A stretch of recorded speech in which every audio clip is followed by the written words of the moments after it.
In order to change keyboard layout on Xiaomi 15 Ultra, we need to go to Settings. Over here, scroll down to find Additional Settings, and then go to Languages and Input, choose Manage Keyboards, and then select Gboard, as this is the default keyboard that we use on this phone. And then go to Languages. Over here you will find your language that you should have added, of course, at least one. So we can tap on the language in order to choose a different layout. So we can switch from QWERTY to handwriting, QWERTY, AZERTY, Dvorak, Kolomak, and PC, and even Morse code and ClearFlow.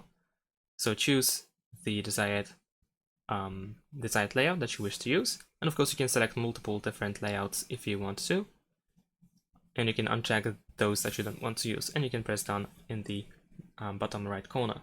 If you choose to have multiple layouts, then you can change them by using the globe icon next to the keyboard.